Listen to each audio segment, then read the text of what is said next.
Đi xem mắt lại gặp cô giáo tiếng Anh năm cuối cấp 3. Anh cười nhạo cô ấy. Cô Diệp sao vẫn chưa lấy chồng nhỉ? Cô ấy đáp trả, kẻ 8 lạng người 800 gram. Lục Phi cũng vẫn là kẻ cô đơn lẻ bóng. Tốt lắm, đời này định sẵn là nghịch đồ đời thứ 7 rồi. Vài tháng sau, anh nhìn mỹ nhân trong lòng đang ngượng ngùng e lệ. Cô Diệp à, năm xưa cô dạy tôi đọc sách. Giờ đến lượt tôi dạy cô giữ người, khởi nguồn là do mẹ anh ép đi xem mắt. Địa điểm là nhà hàng Trà Cát Mỹ. Nghe nói đối phương là cô giáo cấp 3. Da trắng dáng xinh chân dài miên man, ngực lớn eo thon lại dính người. Vừa đi trên đường anh vừa khẽ bĩu môi. Nói đến giáo viên cấp 3, ai mà sánh được với cô giáo tiếng Anh lớp 12 của mình chứ? Năm cuối cấp 3, lớp anh đổi sang một cô giáo tiếng Anh mới. Tên là Diệp Thanh Vũ, trẻ trung xinh đẹp, giọng nói có chút âm sắc vùng dương, là nữ thần trong lòng học sinh. Nhưng khi ấy điểm tiếng Anh của anh lại không tốt. Thường xuyên bị gọi vào văn phòng để dạy kèm riêng. Lâu dần, dáng vẻ của cô đã hằn sâu trong tâm trí anh. Sau này lên đại học thì không còn liên lạc nữa. Đã 4 năm không gặp. Ngay giây tiếp theo, hình bóng từng xuất hiện trong mộng bao lần. Lại đột ngột xuất hiện ở cửa cô Diệp. Nhìn gương mặt quen thuộc vẫn xinh đẹp như xưa, lại thêm phần dịu dàng quyến rũ. Anh vô thức lên tiếng gọi. Người phụ nữ kia cũng ngẩn ra, em là Lục Phi, cái cậu nhóc mũm mĩm ngày xưa đó à? Được giáo viên từng ngưỡng mộ nhớ đến, lẽ ra phải là chuyện đáng vui mừng. Nhưng khi nghe Diệp Thanh Vũ gọi mình là cậu bé mập, làm điểm nhớ duy nhất trong trí nhớ. Biểu cảm của anh hơi lúng túng. Vâng, cô Diệp, em chính là cậu nhóc mập mạp ấy, nhưng giờ chắc là không còn mập nữa đâu. Nghe vậy, Diệp Thanh Vũ cũng có chút ngại ngùng, vừa nãy chỉ là theo thói quen buột miệng. Giờ nghĩ lại thấy đúng là hơi bất lịch sự. Nhưng nhờ vậy, cô cũng nhìn lại cậu học trò cũ trước mắt. Ngũ quan đã khác xưa, nét mặt thêm phần nam tính, chỉ có điều bộ đồ trên người, kết hợp có phần kỳ quặc. Xem ra chắc vẫn chưa có bạn gái. Cùng lúc đó, anh cũng đang ngắm nhìn cô, gương mặt, vóc dáng và những đường nét nổi bật. Chỉ trong vài giây ngắn ngủi, anh đã nhận ra, Diệp Thanh Vũ sau 4 năm không gặp, dáng người và những đường nét nổi bật. Chỉ trong vài giây ngắn ngủi, anh đã nhận ra Diệp Thanh Vũ sau 4 năm không gặp. Vẫn y hệt như khi còn dạy mình hồi cấp 3. Dường như Diệp Thanh Vũ cũng nhận ra ánh mắt của anh. Thậm chí còn cảm nhận được một vài điều trong đó. Trong lòng cô lập tức thấy hơi bực bội. Ngay tức khắc, khi chất giáo viên trỗi dậy định lên tiếng dạy dỗ. Nhưng khi sắp mở miệng thì lại ngừng lại. Rồi thử dò hỏi. Em đến đây ăn thật hay còn mục đích gì khác? Anh không ngờ Diệp Thanh Vũ lại hỏi như vậy. Theo bản năng định thành thật trả lời. Nhưng cuối cùng lại kiềm lại được, đúng vậy. Cô Diệp làm việc cả trưa chưa ăn gì, em cũng thế. Không phải cô cũng vậy sao? Lần này đến lượt Diệp Thanh Vũ thấy ngượng ngùng. Nghĩ đến chuyện sắp xảy ra sau đó. Cô cắn răng, cuối cùng vẫn lên tiếng. Lần này đến là do gia đình ép đi xem mắt. Nghe vậy anh sững người. Với điều kiện của cô Diệp mà cũng phải đi xem mắt sao? Không phải chỉ cần bước ra là có cả dãy người theo đuổi à? Việc bản thân hơn 30 mà vẫn chưa kết hôn. Cũng khiến Diệp Thanh Vũ hơi lúng túng. Lục Phi, có chuyện này cô muốn nhờ em giúp. Lát nữa nếu cần thiết, em có thể làm bạn trai tạm thời của cô được không? Chỉ còn vài phút nữa thôi, cô sẽ gặp mặt một người đàn ông xa lạ. Tới giờ, cô thậm chí còn không biết tên tuổi người đó. Nghe đến đây, con ngươi anh co lại, cùng một địa điểm, cùng một thời gian. Cũng không có ảnh hay tên đối phương. Chỉ có một chỗ ngồi cố định. Lẽ nào ha ha, người được sắp đặt xem mắt với anh chính là Diệp Thanh Vũ. Nhưng Diệp Thanh Vũ lại hiểu nhầm, cho rằng lời nhờ vả của mình khiến anh khó xử. Nên vội vàng nói tiếp. Nếu em thấy phiền thì thôi. Cô sẽ nghĩ cách khác vậy. Nói rồi, gò má cô khẽ ửng hồng. Ngón chân còn khẽ siết lại vì xấu hổ. À nhầm, ngón tay nha hi hi. Anh nhìn thẳng vào mắt cô Diệp. Nói ra chắc cô không tin. Thật ra người được sắp xếp xem mắt với cô chính là em. Diệp Thanh Vũ ngẩn người. Rồi ngay sau đó, cố tỏ ra nhẹ nhàng. Lục Phi, cô biết em trước giờ hay đùa. Nhưng giờ đã muộn rồi. Đừng lấy chuyện này ra trêu chọc giáo viên nữa. Lúc này anh cũng không nói gì thêm. Chỉ lặng lẽ, mở đoạn tin nhắn với mẹ ra. Và chỉ rõ vào vị trí ngồi được hẹn sẵn trong đó. Để không khiến cô giáo mình bối rối hơn. Anh cũng không nói thêm gì nữa. Dành thời gian để Diệp Thanh Vũ tự trấn tĩnh lại. Còn anh thì tranh thủ tiếp tục quan sát cô thêm lần nữa. Không ngờ chỉ mới nhìn cô một chút, anh đã cảm nhận được một luồng sát khí sau gáy. Thấy vậy, anh lập tức có chút chột dạ, cô Diệp à. Em cũng vừa mới nhận ra thôi, chuyện này là thật mà, không thể trách em được. Diệp Thanh Vũ vẫn giữ nguyên dáng vẻ ban nãy. Ánh mắt nhẹ lay, nhìn anh chằm chằm, từ hành động ban nãy mà xét. Trực giác mách bảo cô rằng cậu học trò này có tâm tư 99 kiếp. Lục Phi, vậy rốt cuộc bây giờ em là ai? Học trò ngoan hay là đàn ông chưa vợ? Anh nhất thời cũng không biết trả lời thế nào. Do dự một lúc, anh đành liều ăn nhiều. Cô Diệp này, hay là thêm vai bạn trai tạm thời nữa nhé. Nghe vậy, mặt Diệp Thanh Vũ tối sầm lại. Em thật sự nghiêm túc đó hả? Vừa là bạn học, vừa muốn làm bậc tiền bối luôn sao? Cái đầu nhỏ của em rốt cuộc đang nghĩ gì vậy? Diệp Thanh Vũ nghiêm mặt. Vào vai cô giáo bắt đầu tra hỏi. Sau vài giây im lặng, anh mở lời, cô Diệp, là mẹ em ép em đến đây đó, mới 2 tháng thôi. Bà ấy đã bắt em đi gặp mặt hơn 99 người rồi. Thật hay giả vậy, Lục Phi, sao cô cảm thấy em đang chém gió thế? Cô nhíu mày, vẻ mặt nghi ngờ, nhìn như thể đang nghĩ, tôi tin quỷ mới tin cậu, cô Diệp, em đâu dám chứ. Anh cười khẽ, lập tức biện minh, cô cũng biết mà, thời cấp 3 em ngoan lắm luôn. Cô nói gì em nghe nấy, một câu dối trá cũng không dám nói đâu. Diệp Thanh Vũ nghe xong trợn trắng mắt, ha ha. Cậu còn dám nhắc tới nữa à, ngay cả tháng 4 năm ấy, người dẫn đầu tỏ tình với cô chính là em. Nói xong anh còn chưa kịp phản ứng, thì Diệp Thanh Vũ đã đỏ mặt trước rồi. Câu đó mà nói ra trong tình huống này, có khi lại bị học trò trước mặt hiểu nhầm là ám chỉ mất. Thực tế thì, Diệp Thanh Vũ không hề đoán sai, bởi vì chính câu nói ban nãy đã khiến đầu óc anh nảy sinh những suy nghĩ không nên có. Này, Lục Phi. Giáo viên vẫn đang ở đây đó nha, sao em lại dám lơ đãng chứ? Thấy không ổn, cô liền đập bàn đánh thức anh. Kéo tâm trí đang lạc lối của học trò quay lại. Tỉnh lại rồi. Cô Diệp, không ngờ nhiều năm trôi qua như vậy rồi, mà cô vẫn còn nhớ rõ chuyện đó. Kỳ thực năm đó em đâu có tự nguyện, chỉ là bị bốc trúng tên, đành chịu thôi. Bây giờ nghĩ lại, chắc là số phận đã sắp đặt. À. Diệp Thanh Vũ lập tức cầm muỗng gõ vào đầu anh một cái. Gì? Bảo sao hồi xưa điểm ngữ văn của em kém. Nên thi mãi chẳng được, bấy nhiêu năm rồi mà vẫn không biết dùng từ cho đúng. Cái gì mà duyên phận đưa đẩy chứ, đó là câu mà học sinh có thể nói với giáo viên sao. Cô Diệp, cô mà trừng phạt học sinh kiểu này là sai đấy nhé. Cẩn thận em gửi đơn lên phòng giáo dục đó nha. Anh vừa cười vừa né, ánh mắt lại lộ ra sự chăm chú đầy ẩn ý, dường như Diệp Thanh Vũ cũng nhận ra điều gì đó, nên cố tình không tiếp lời, sợ nếu nói tiếp thì sẽ ngày càng mất kiểm soát. Chỉ trong chớp mắt, cô đã cảm nhận rõ ràng, ánh mắt của cậu học trò đối diện nhìn mình, cứ như muốn ăn thịt người vậy, thế là nhân lúc phục vụ mang món lên. Cô lập tức chuyển đề tài. Phải rồi, giờ em có cánh rồi, định phản tổ diệt sư hả? Cô cũng hết cách với em rồi.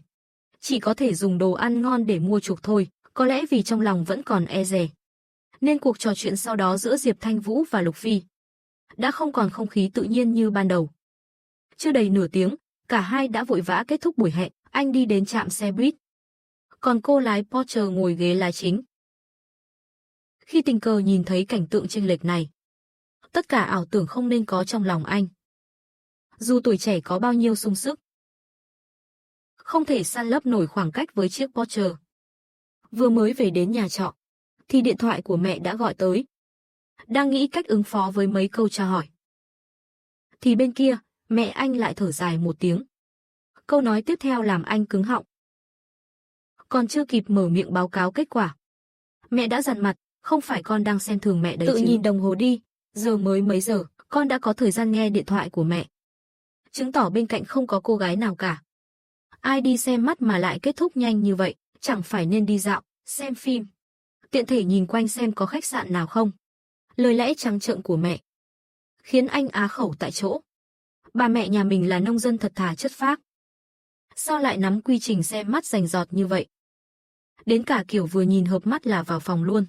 Cách hiểu đối phương cấp tốc cũng dành đến thế cơ à? Sao, bị mẹ vạch trần nên giả vờ câm luôn hả? Mặt con không đủ dày thì cô gái nào dám đồng ý với con, chẳng lẽ con định ôm mãi cái thân độc thân này? Cho đến tận 30 tuổi sao?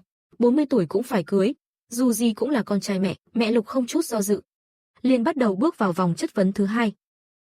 Lần này thì anh ngồi cũng không yên, mẹ à, chuyện này thật sự không thể trách con. Trước khi mẹ sắp xếp cho con đi xem mắt, mẹ không hỏi người ta bao nhiêu tuổi hả? Người ta lớn hơn con gần một con giáp đó. Mẹ cũng gật đầu. Gì mà lớn hơn một con giáp, cùng lắm là lớn hơn con 6 tuổi thôi mà. Người ta nói gái hơn 3 là báu vật. Con ôm 2 khối vàng trong tay còn chê gì nữa. Con tưởng người ta là gái hơn 3.000 tuổi thành tiên chắc. Nghe vậy, anh sững cả người. Hóa ra mẹ biết hết từ đầu. Rằng cô ấy lớn hơn mình như vậy. Nghe đến đây, mẹ Lục hừ lạnh. Con nói như vậy chẳng phải quá rõ rồi sao?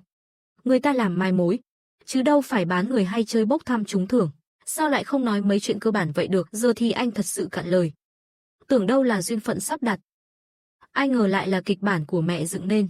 Vậy mẹ biết người kia còn từng là cô giáo cấp 3 của con nữa. Mẹ Lục sốt ruột cắt lời. Lục Phi, mẹ cảnh cáo con nhé, đừng có mà đổi chủ đề ở đây với mẹ. Nói trước luôn, mẹ tuyên bố rõ ràng rồi đấy. Nếu con không xử lý được người ta, mẹ sẽ xử lý con. Chưa kịp để anh đáp lại, bà đã dập máy luôn. Cùng lúc đó, tại khu căn hộ Rose, Diệp Thanh Vũ vừa mở cửa, mặt mũi đầy tâm sự. Bên tai lập tức vang lên tiếng trêu chọc hào hứng. Mỹ nữ Diệp của chúng ta về rồi đây. Vừa thấy rõ là ai, Diệp Thanh Vũ liền mắng, Tô Vũ đồ biến thái. Muốn chết à? Tối khuya rồi còn chạy đến nhà người ta làm gì? Tưởng là trộm hả? Người này chính là cô bạn thân Tô Vũ sống cùng tòa nhà, nhưng ở tầng khác so với Diệp Thanh Vũ. Nếu Diệp Thanh Vũ là kiểu nữ thần trong sáng thanh thuần, thì Tô Vũ lại là dạng mỹ nữ quyến rũ nóng bỏng. Trước lời chất vấn khí thế của bạn thân, Tô Vũ chỉ nhún vai tỏ vẻ không có gì. Không những thế, còn nháy mắt trêu chọc, lại còn uốn éo tạo dáng yểu điệu. Ôi chao, Thanh Vũ à, cậu sao lại nói bạn thân mình như vậy chứ? Tớ là lo cho cậu mà. Lỡ đâu bị kẻ xấu bắt cóc thì tiêu mất rồi còn gì. Nhưng rõ ràng Diệp Thanh Vũ chẳng tin lời này. Thậm chí chẳng buồn nói thêm với Tô Vũ câu nào. Trợn trắng mắt một cái rồi đi thẳng vào trong. Tình huống như vậy, tức khắc khiến Tô Vũ bất mãn. Lập tức như miếng cao rán chó, dính lấy cô nàng. Ôi trời ơi, bảo bối Thanh Vũ của chị, hôm nay xem mắt không thuận lợi à? Hay lại gặp phải một tên kỳ quặc nào đó? Chỉ là không định để ý đến cô ấy. Cứ coi như đối phương hoàn toàn không tồn tại. Thấy vậy, lòng hiếu kỳ của Tô Vũ lại càng bùng lên, đôi mắt đẹp ngập tràn sự tò mò. Diệp Thanh Vũ, chắc chắn là có chuyện rồi đúng không? Nói mau, nếu cậu còn không chịu nói, thì đừng trách bà đây bắt đầu phát điên đấy nhé. Thật là chịu thua cậu luôn đó. Được rồi, tớ kể là được chứ gì. Dĩ nhiên Diệp Thanh Vũ không phải ngốc, cô lựa chọn nói ra có chọn lọc. Nghe một hồi lâu, Tô Vũ lại chỉ phát hiện ra một chuyện chẳng phải chuyện. Thế nên, Diệp Thanh Vũ này, đừng bảo với tớ là hôm nay cậu về với cái mặt đó chỉ vì người ta nhỏ tuổi hơn nhé. Chứ còn sao nữa? Dù gì thì điều kiện của tớ rõ ràng sao có thể kém cỏi được. Diệp Thanh Vũ dĩ nhiên không ngu.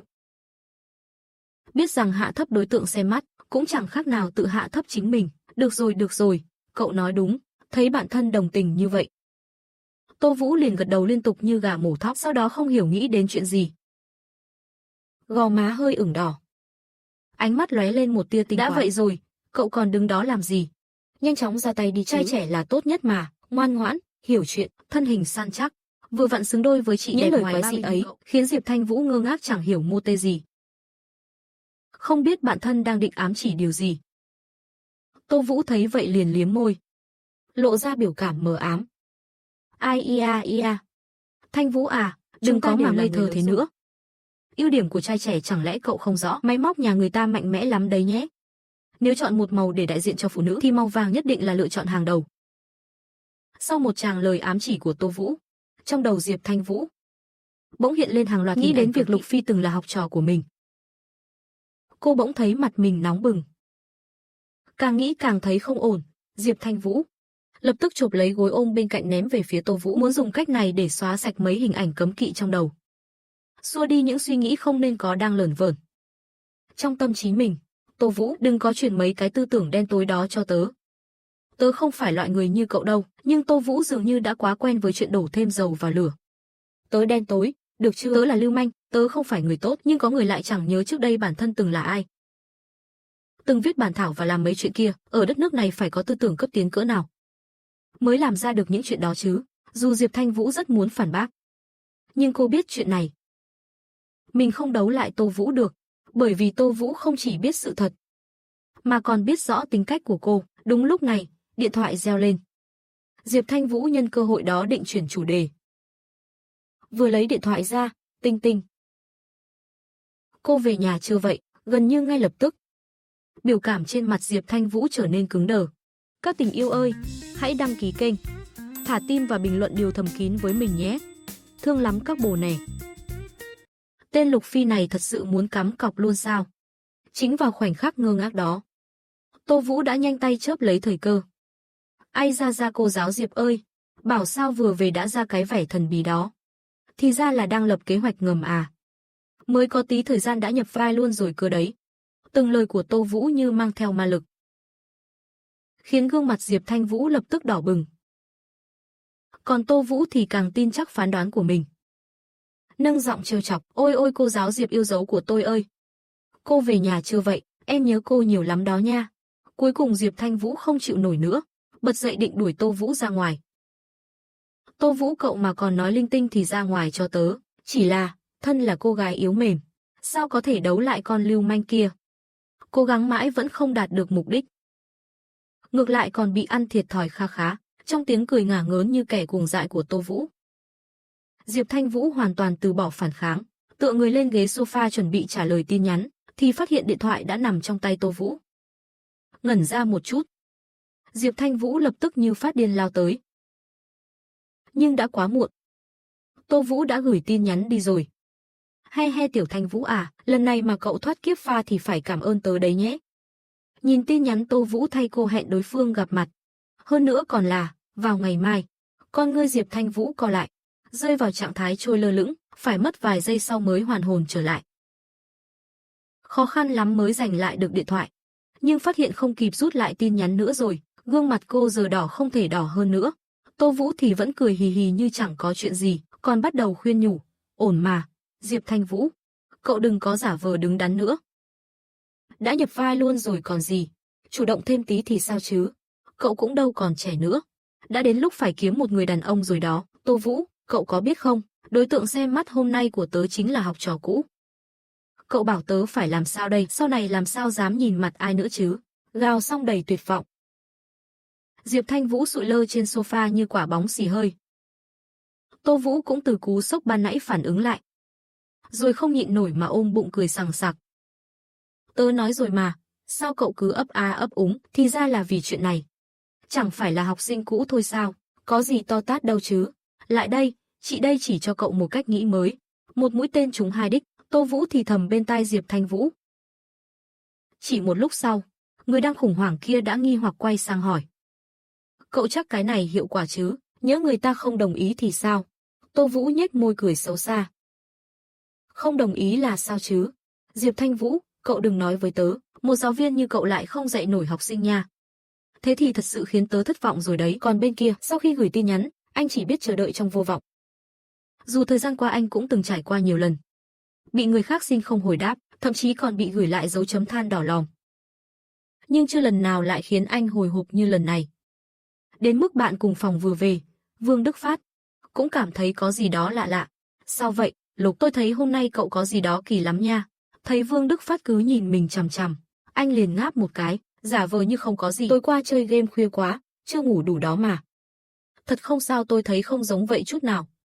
Cậu nhóc này chắc chắn đang giấu tôi chuyện gì đó. Vương Đức Phát híp mắt nghi ngờ, vẻ mặt y như hồ ly sắp vạch trần bí mật, chuẩn bị tra hỏi thêm, thì điện thoại trong túi lại vang lên. Alo, Chu Kiệt, tôi đến ngay đây. Chưa gì đã thản nhiên cúp máy. Gã này thậm chí còn chưa vào đến phòng, đã định đi ra ngoài tiếp, trước khi đi còn tiện tay lấy luôn gói hàng để ngoài cửa. Thấy vậy, anh bĩu môi một cái đầy khinh bỉ. Ra ngoài nhớ mang ô đấy. Tên này lại đi đâu nữa vậy, đúng là đồ vô dụng. Thật sự lại đi ăn bám người ta luôn rồi. Anh lại liếc nhìn màn hình điện thoại, phát hiện Diệp Thanh Vũ vẫn chưa trả lời. Thế là định bỏ cuộc luôn. Nhưng vừa mới đứng dậy thì bên tai vang lên tiếng tinh tinh.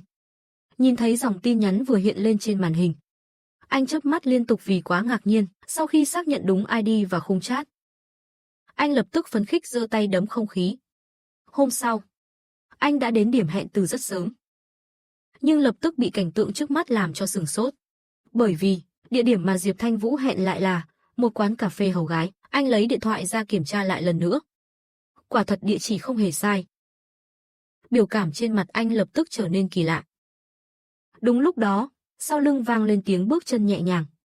Gosujin sama aba aba, trước ngôn ngữ kỳ lạ này, anh hơi choáng, không lẽ nào? Cô Diệp lại tái phát nghề nghiệp ha ha. Cô hầu gái trước mặt lại bước thêm một bước, rồi chớp đôi mắt to sáng, nói một cách lễ phép. Chủ nhân không hiểu tiếng Nhật sao ạ? Có cần em chuyển sang tiếng Trung không? Mỹ nhân à, ở đây có thực đơn hay gì đó không? Anh tò mò hỏi. Trong lúc thắc mắc, anh liếc nhìn bảng tên phẳng lì trên ngực cô. Toto, tên cũng khá dễ thương. Toto dường như hơi phản ứng. Nghe anh hỏi mới ngơ ngác như vừa nhớ ra điều gì. Chủ nhân, xin lỗi nhé. Em mới vào làm nên còn chưa quen việc lắm. Nói lời xin lỗi xong, Toto vội đưa tấm menu cho anh. Chủ nhân, mời xem ạ. Quán em có rất nhiều combo, giá cả cũng rất bình dân. Anh chăm chú nhìn tấm menu, sau đó lại liếc nhìn Toto đang đứng ngay trước mặt. Và cả những cô hầu gái khác trong quán. Rồi anh bắt đầu nghi ngờ. Rốt cuộc Diệp Thanh Vũ mời anh tới đây để làm gì? Lẽ nào đây là một bài kiểm tra dành cho học sinh? Cùng lúc đó, trong một chiếc Maserati đỗ bên đường, Diệp Thanh Vũ vẫn ngồi lì trong xe không chịu xuống. Ai ra Diệp Thanh Vũ, cậu sao vậy hả? Đường đường là một giáo viên, lại còn không dám gặp học sinh của mình. Chuyện này mà để người khác biết được. Diệp Thanh Vũ vẫn do dự mãi. Không chịu xuống. Cậu sao thế hả? Cô giáo, sao lại không dám gặp học trò của mình? Chuyện này mà đồn ra, người ta còn tưởng cậu là giáo viên có vết nhơ thì toi. Giống như bị học sinh nắm thóp ấy. Nhìn người bên ghế phụ vẫn đang ngập ngừng lưỡng lự. Tô Vũ liền tỏ vẻ hóng chuyện, càng thêm cổ vũ, dục dã lên tiếng, đối mặt với sự thúc ép từ bản thân. Khuôn mặt Diệp Thanh Vũ càng trở nên ngượng ngùng. Tô Vũ, nếu cậu có chút lương tâm, thì đã chẳng nói mấy lời châm chọc như vậy. Tự ý quyết định thay tớ. Gửi tin nhắn thì thôi đi, còn chọn cái chỗ quái đản này để hẹn. Còn cả bộ đồ này nữa, tớ rõ ràng đã nói muốn mặc đồ bình thường, đơn giản thôi, vậy mà cậu cố tình làm bẩn hết mấy bộ kia của tớ. Trong nhà bao nhiêu bộ đồ phù hợp không chọn. Lại đi lôi ra một bộ đồ công sở. Đây mà là trang phục để đi hẹn hò nghiêm túc à? Cúi xuống nhìn bộ đồ trên người mình. Mặt Diệp Thanh Vũ lập tức nóng bừng lên. Trong đầu toàn là những hình ảnh không nên có. Ánh mắt của Tô Vũ như có ma lực. Mỗi lần những hình ảnh mờ ám hiện lên trong đầu là cô ta lập tức bóc mẽ ngay bên cạnh. Diệp Thanh Vũ, cậu đang nghĩ mấy thứ không trong sáng đấy hả? Tớ nói đúng chưa? Tớ thấy cậu rõ ràng là hẹn hò lần đầu với học trò, nên mới cố ý mặc bộ đồng phục bí mật giấu dưới đáy tủ ra. Ra ngoài thì ra ngoài, cậu nhìn tớ làm gì? Cậu với học trò đã 4 năm không gặp rồi, không tìm chủ đề chung thì sao mà nói chuyện? Nói rồi, Tô Vũ còn cầm lấy gọng kính vàng, đeo lên cho Diệp Thanh Vũ luôn. Thế mới đúng phong cách chứ. Phải có phong thái ấy. Lúc đó, học trò vừa nhìn thấy là sẽ lập tức nhớ lại những ngày tháng bị cô giáo áp chế, rồi ngoan ngoãn nghe lời răm rắp. Về sau nếu có kết hôn, thì cũng nhất định là cậu nói gì cũng được. Cậu ra lệnh 1 là hắn làm tới 10. Trong lúc huấn luyện, Tô Vũ còn đưa tay nâng cằm Diệp Thanh Vũ lên. Cô giáo Diệp, cười cái coi nào, lát nữa tớ thưởng cho một cây phấn dài. Loại cầm trên tay cực kỳ vừa vặn luôn ấy. Chiêu trò lưu manh của người phụ nữ này làm Diệp Thanh Vũ cũng suýt nữa không nhịn nổi mà bật cười. Cô giơ nắm tay nhỏ, đấm thẳng một cú vào bụng Tô Vũ. Lập tức tiếng kêu đau đớn vang vọng khắp xe. Diệp Thanh Vũ, cậu đúng là vì sắc quên bạn. Tớ tốt bụng giúp cậu sắp xếp nửa đời sau, mà cậu lại vì một thằng đàn ông đánh tớ. Đối với lời oán trách này, Diệp Thanh Vũ chẳng buồn quan tâm, người ra tay là cô. Dĩ nhiên biết rõ mình đã dùng bao nhiêu sức. Cô lườm một cái rồi dứt khoát mở cửa xuống xe. Tô Vũ vốn còn đang la hét thảm thiết, bỗng khẽ hừ một tiếng, trên mặt hiện rõ biểu cảm. Quả nhiên là thế, con gái đúng là loại miệng nói không, lòng thì có. Tô Vũ vừa thở dài vừa lẩm bẩm, rồi lấy điện thoại ra bấm liên tục. Khóe môi còn hơi nhếch lên, như thể đang tính kế gì đó. Thật ra Diệp Thanh Vũ cũng không hiểu vì sao mình lại xuống xe và bước về phía quán cà phê như bị ma xui quỷ khiến. Đến khi nhận ra thì cô đã bước chân vào trong, vừa định quay đầu rời đi, bên tai liền vang lên một tiếng chào lớn. Chào mừng chủ nhân, hoan nghênh đến với quán cà phê Meo Meo. Nghe vậy, Diệp Thanh Vũ thoáng sững người, sau đó, đồng tử liền co lại. Giọng nói này, quen thuộc quá mức. Quả nhiên, ngẩng đầu lên liền thấy khuôn mặt quen thuộc. Giao Giao, sao em lại ở đây? Nhìn cô gái mặc đồ hầu gái trước mặt, mặt tươi cười hớn hở đi về phía mình. Cô không thể tin nổi vào mắt mình, và cuối cùng cũng hiểu ra tại sao Tô Vũ lại chọn cái quán này. Không sai, người trước mặt chính là em gái mình, Tô Giao. Chị Thanh Vũ, Trùng hợp quá nha, chị biết em làm thêm ở đây nên cố ý đến thăm em hả? Không phải, Giao Giao, sao em lại làm thêm? Trước đây em làm ở công ty chị gái cơ mà. Còn bộ đồng phục hầu gái này là sao nữa? Lúc này đầu óc Diệp Thanh Vũ như quay cuồng. Bao nhiêu suy nghĩ hỗn loạn tràn ngập trong đầu. Đến mức cô không hề nhận ra rằng ở bàn gần cửa sổ không xa, đã có một ánh mắt đang dõi theo cô, trong đó còn ẩn chứa sự kinh ngạc tột độ. Chị Thanh Vũ ơi, ngồi tạm chỗ này nhé. Rồi chị gọi cho em combo đắt nhất luôn nha. Rồi em kể mọi chuyện cho chị nghe, được không? Tô Giao kéo Diệp Thanh Vũ ngồi vào một góc trong quán. Sau đó lập tức mở menu với vẻ mặt háo hức. Bàn tay nhỏ nhắn đặt ngay lên combo đắt nhất. Ngón tay chỉ thẳng vào món ăn cao cấp nhất trong thực đơn. Diệp Thanh Vũ vừa liếc nhìn, biểu cảm trên mặt lập tức trở nên phức tạp, thậm chí có chút hoảng hốt. Trong lòng thì thầm đầy u ám. Lục Phi, không lẽ lại hiểu nhầm cô có sở thích đặc biệt gì đó? Diệp Thanh Vũ ho nhẹ một tiếng, chuyện gì vậy không ổn sao? Tô Giao làm như không biết chuyện gì, lại tiếp tục hỏi với vẻ vô cùng chân thành, gương mặt như thật thà vô tội. Thấy vậy, đầu Diệp Thanh Vũ lại càng rối loạn. Chỗ này mà không ổn gì, rõ ràng là gài bẫy người ta còn gì nữa. Diệp Thanh Vũ dần trấn tĩnh lại. Chợt nhớ ra mình đến đây là để đi xem mắt. Ánh mắt cô lập tức quét một vòng xung quanh. Hy vọng cảnh tượng lúc nãy không bị học sinh nào đó trông thấy. Nhưng càng sợ điều gì, thì điều đó càng đến. Khi tầm mắt cô lướt đến một hướng khác, thì bắt gặp một ánh mắt với cặp kính vàng quen thuộc. Chính là ánh mắt của Lục Phi. Ngay tức thì, đầu Diệp Thanh Vũ như muốn bay luôn. Cảm giác lúng túng xấu hổ trào dâng mãnh liệt. Ngay lúc đó, Tô Giao cũng nhìn thấy cảnh tượng kia. Không chút do dự liền cất tiếng, chị Thanh Vũ. Chị quen người kia hả? Em nói thật nha, anh ta lạ lắm á, nói là hẹn hò với bạn gái. Mà lại chọn quán cà phê hầu gái để gặp. Em nghi lắm, chắc anh ta có sở thích kỳ quặc gì đó, muốn bạn gái ở nhà mặc đồ hầu gái cho mình xem. Nên mới chọn chỗ như thế này, ngầm ám chỉ người ta kiểu đó đó. Mặt Diệp Thanh Vũ đỏ bừng đến tận vành tai. Cô cũng không hiểu vì sao. Khi những lời của Tô Giao lọt vào tai, cô lại vô thức tưởng mình là bạn gái cậu ta. Và mặc luôn bộ đồ hầu gái quán cà phê mèo mèo. Một nam một nữ ngồi đối diện nhau. Thỉnh thoảng ánh mắt có giao nhau, nhưng chẳng ai mở miệng nói gì. Chỉ chăm chú nhìn vào tách cà phê trước mặt, hoặc lặng lẽ ngắm khung cảnh ngoài cửa sổ. Không khí giữa hai người trở nên cực kỳ ngượng ngập. Cô Diệp, hay là mình đổi chỗ khác đi ạ? Em cảm thấy nơi này không thích hợp để nói chuyện lắm. Nghe vậy, tim Diệp Thanh Vũ chợt thót lên. Trái tim nhỏ đập thình thịch không ngừng. Thật sự mà nói, cô hối hận vô cùng, hối hận vì đã nghe lời con nhỏ Tô Vũ chết tiệt kia, rõ ràng trong lòng đã quyết định đổi địa điểm. Thậm chí định nói tin nhắn không phải mình gửi. Nhưng cuối cùng lại chẳng nói ra được lời nào. Chắc chắn là do con nhỏ chết tiệt đó hạ bùa mê gì rồi. Trong chớp mắt, Diệp Thanh Vũ đem hết mọi lỗi đổ lên đầu cô bạn thân Tô Vũ. Chắc chắn là do con nhỏ đó. Sau cùng, Diệp Thanh Vũ cũng gắng bình tĩnh trở lại. Tạm thời kiềm chế cơn hỗn loạn trong lòng. Giữ lại một chút tỉnh táo còn sót lại. Cô định nghiêm túc đối mặt với tình huống trước mắt, nhưng vừa mới ngẩng đầu lên, đã bất ngờ phát hiện đang ở rất gần, gần đến mức có thể thấy được bóng mình phản chiếu trong mắt cậu ta. Tình huống đột ngột khiến Diệp Thanh Vũ nhất thời sững người. Vất vả lắm mới bình tĩnh được một chút, cô liền mang vẻ trách móc mà mở miệng. Lục Phi, nếu cô nhớ không nhầm, lúc giảng dạy, cô từng nói với các em rằng, nam nữ nên giữ khoảng cách phù hợp thì hơn. Nếu không rất dễ gây hiểu lầm đấy. Diệp Thanh Vũ, cô muốn mượn cơ hội này để khơi lại ký ức cũ của cậu, đặt nền móng cho buổi gặp gỡ hôm nay. Tiện thể thể hiện sự không hài lòng của mình. Chỉ là ý định của cô vốn dĩ đã không còn tác dụng. Từ khi bị cô bạn thân dụ dỗ mặc bộ đồ này và xuất hiện trước mặt Lục Phi, thì có những điều đã bắt đầu thay đổi từ bên trong. Ăn vận lộng lẫy để đi hẹn hò, lại còn là người chủ động đề nghị gặp mặt. Trong mắt cậu, rõ ràng đó là một tín hiệu ngầm. Đúng lúc hai người mỗi người một suy nghĩ. Tô Giao, chuyên gia hóng hớt, lại xuất hiện.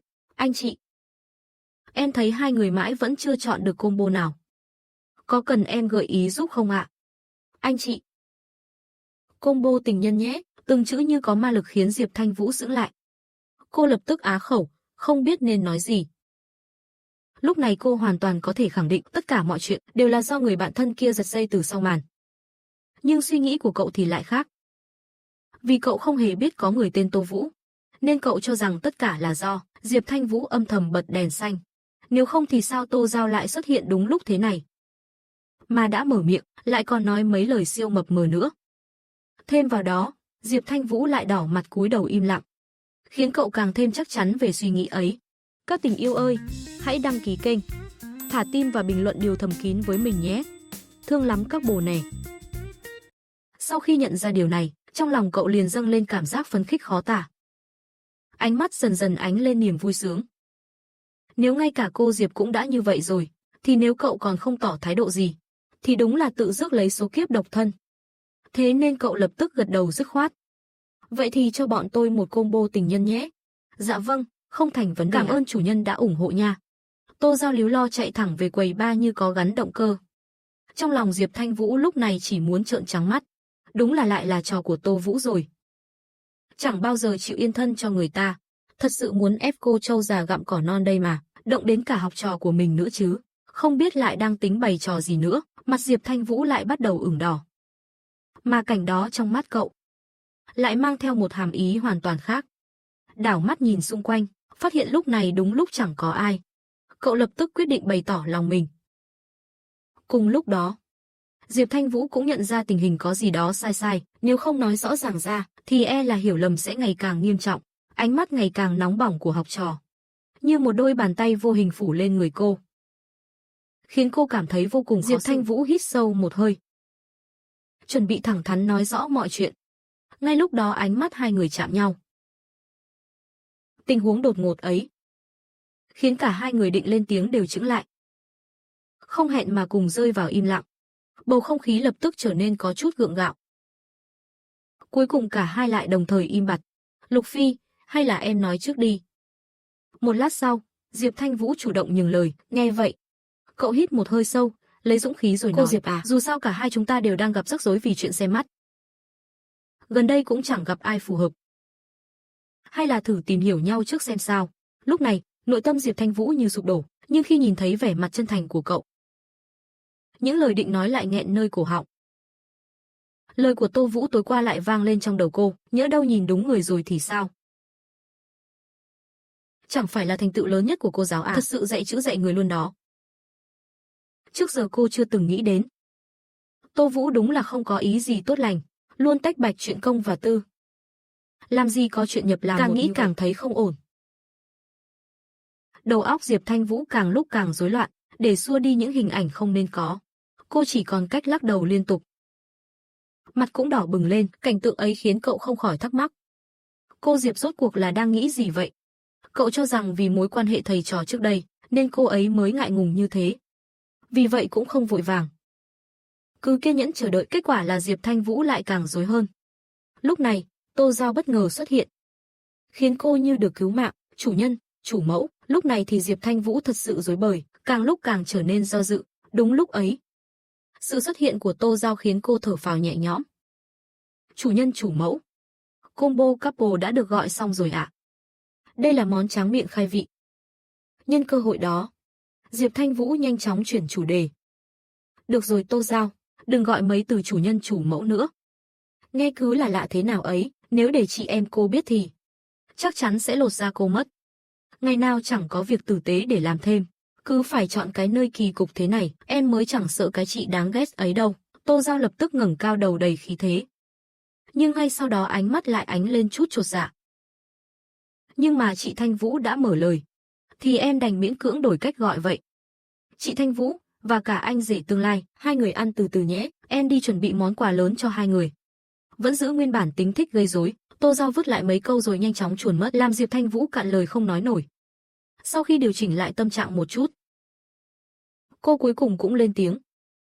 Quyết định đối diện với vấn đề bị né tránh bấy lâu, cô thấy chúng ta cần nói chuyện nghiêm túc. Nếu không thì, một vài hiểu lầm sẽ càng lúc càng nghiêm trọng hơn. Nghe vậy cậu vẫn chưa hiểu ra chuyện gì. Hiểu lầm gì cơ? Chẳng lẽ bấy lâu nay, mình đã tự tưởng tượng quá nhiều? Nhìn thấy vẻ mặt đó, Diệp Thanh Vũ lại càng rối trí. Nếu mình nói hết chân tướng ban đầu ra, liệu học trò có cho rằng mình cố tình tiếp cận, có ý đùa giỡn tình cảm? Ngay lúc Diệp Thanh Vũ đang phân vân, một quả trứng vàng trang trí trong góc quán cà phê lập tức cho cô một ý tưởng. Hay, cô giáo đùa tí thôi, em cũng làm gì mà căng thế.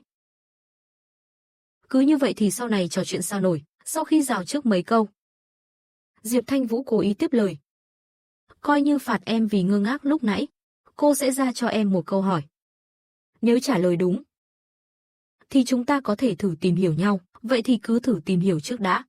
Còn nếu thật sự không được, thì chỉ có thể nói là ý trời không thuận thôi.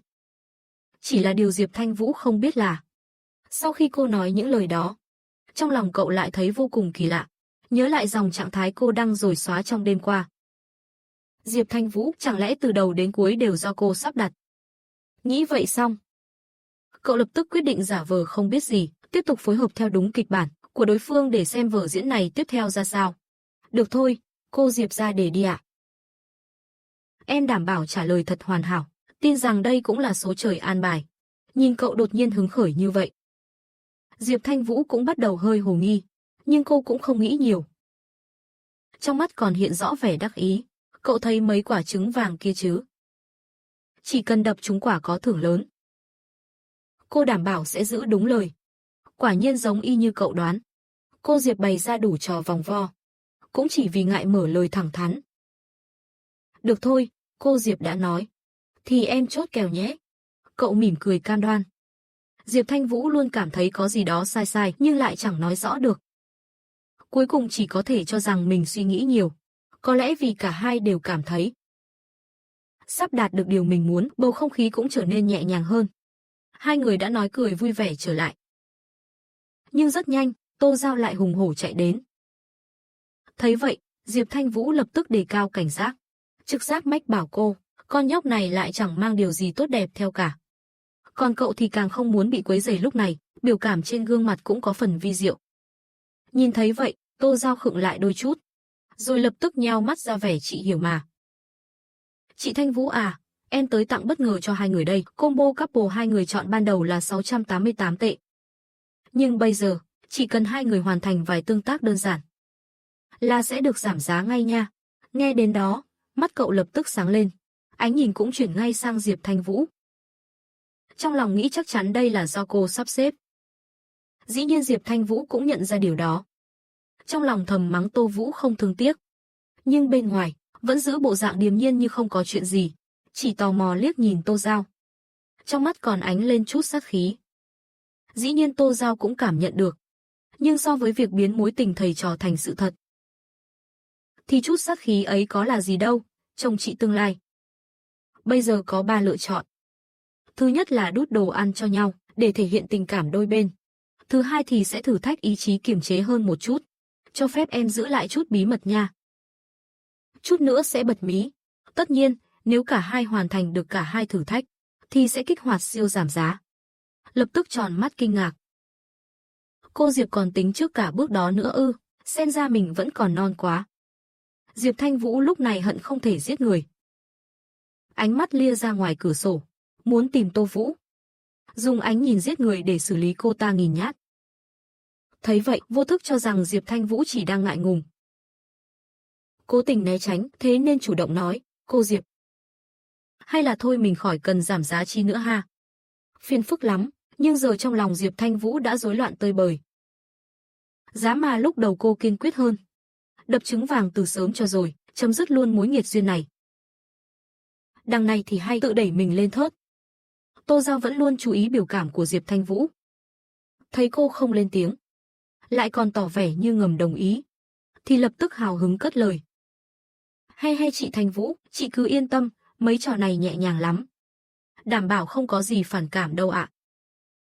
Tô Giao cũng chẳng buồn diễn kịch nữa, rút ngay một mảnh giấy nhỏ từ túi ra. Trò chơi đầu tiên, hai người hãy tự tay đút đồ ăn cho đối phương. Nghe đến kiểu tương tác này, sắc mặt Diệp Thanh Vũ lập tức vặn vẹo. Còn cậu thì nội tâm lại cực kỳ phấn khích. Nếu trước đây còn có thể viện cớ rằng mọi chuyện chỉ là trùng hợp, thì giờ đây đã quá rõ ràng rồi còn gì. Tô Giao vốn dĩ đã thích hóng chuyện. Tôi xin nhắc nhở hai vị, hoạt động này là thật đó nha. Vì vậy mời bắt đầu ngay lập tức. Hét xong mấy lời như kiểu hoạt náo viên xong, mắt cô ta sáng rực như đèn pha, cứ thế nhìn chằm chằm Diệp Thanh Vũ. Thấy vậy, Mí mắt của Diệp Thanh Vũ giật liên hồi, nếu không phải vì cậu đang ngồi đây, chắc cô đã tung chưởng trừng trị đứa nhỏ hư này rồi. Nếu nói Tô Vũ là đầu sỏ gây chuyện, thì con nhỏ trước mắt này chính là đồng phạm số 1. Cô Diệp, hay là cô nếm thử món này của em trước nhé. Nghe nói món này ngon lắm. Nghe nói món này ngon lắm. Cậu đưa một muỗng tiramisu tới sát môi Diệp Thanh Vũ. Diệp Thanh Vũ khựng lại, rồi thoáng tức giận.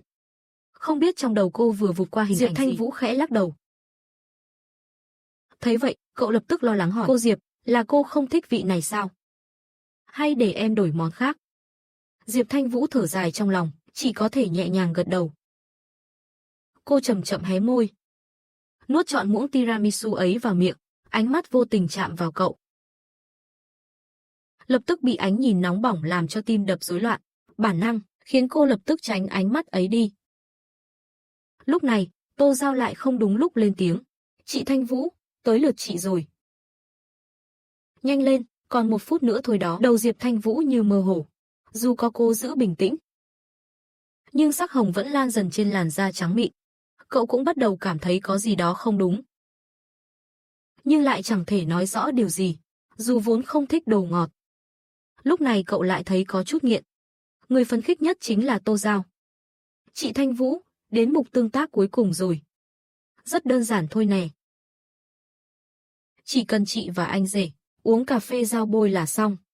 Nói rồi Tô Giao chớp mắt liên tục, khiến Diệp Thanh Vũ hoàn toàn chết sững. Đầu óc nóng ran, lập tức đập bàn đứng bật dậy. Cậu giật mình, lo lắng hỏi, cô Diệp, cô không sao? Có chỗ nào không khỏe à? Cậu dần nhận ra, chuyện này có lẽ không giống tưởng tượng. Không sao. Chỉ là tôi thấy cái trò này, nó quá là khó tiếp nhận thôi. Diệp Thanh Vũ giữ người một thoáng, rồi có phần gượng gạo đáp lại, trong lòng thì không ngừng kiềm nén cảm xúc. Mấy giây sau, cảm thấy đầu óc rối loạn. Cô dứt khoát đứng dậy. Tô Giao như canh chuẩn thời điểm, hấp tấp chạy tới. Nhanh chóng đặt 2 ly cà phê trước mặt cả hai, rồi như trốn chạy, chuồn thẳng, nhìn 2 ly cà phê trên bàn. Cả cậu và Diệp Thanh Vũ đều im lặng. Cuối cùng vẫn là cậu lên tiếng trước. Cô Diệp, hay là chuyện cô định nói lúc nãy? Còn chưa kịp dứt lời, Diệp Thanh Vũ đã ngắt lời. Muộn rồi, mình nên tranh thủ thôi. Còn chưa nói xong đã bị Diệp Thanh Vũ cắt lời. Cũng không còn sớm nữa. Chúng ta mau chóng kết thúc thôi.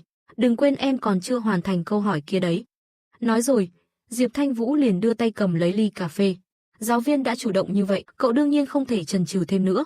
Chỉ là do quá hồi hộp, cà phê bất cẩn bị đổ ra ngoài. Thấy thế, Diệp Thanh Vũ chỉ biết âm thầm cầu nguyện lớn chừng này rồi. Vẫn còn vụng về như vậy. Sau này tìm bạn gái kiểu gì đây? Cậu hơi ngượng ngùng đáp lại. Vậy nên lần này em mới muốn nắm lấy cơ hội, trân trọng duyên phận giữa em và cô giáo. Nếu đến cả cô Diệp còn không giúp được em, thì có lẽ cả đời này em chỉ có thể cô đơn mà thôi. Lời tỏ tình đột ngột, khiến Diệp Thanh Vũ nghẹn họng không biết đáp sao. Học sinh này sao bỗng dưng lại biết nói chuyện thế nhỉ? Chẳng lẽ là khai khiếu rồi? Ý nghĩ đó vừa lóe lên trong đầu Diệp Thanh Vũ, thì lập tức bị chính cô dập tắt. Cô Diệp, nghe thì có vẻ khó tin. Nhưng thật ra mẹ em còn lớn hơn ba em 2 tuổi. Giờ tình cảm của họ vẫn vô cùng tốt.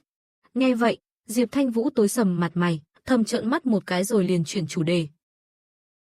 Lộ Phi, nếu còn tiếp tục dây dưa nữa thì cậu phải trả thêm tiền đấy. Nói rồi, Diệp Thanh Vũ liền đưa tay lên. Thấy thế, cậu ngẩn người một lúc, sau đó lập tức gật đầu, ngoan ngoãn đồng ý. Hai người khẽ nghiêng người tiến gần nhau. Ngay lập tức cảm nhận được hơi thở của đối phương. Hương thơm nhẹ nhẹ đặc trưng trên người Diệp Thanh Vũ cũng dần dần xâm chiếm lấy tâm trí cậu. Ánh mắt cậu cũng không kìm được mà dừng lại trên người Diệp Thanh Vũ. Trong đầu chỉ còn lại hình bóng của cô. Đến khi Diệp Thanh Vũ định rút tay lại, mới phát hiện ra cậu vẫn đang ngơ ngác nhìn mình. Diệp Thanh Vũ tức giận khẽ hừ một tiếng.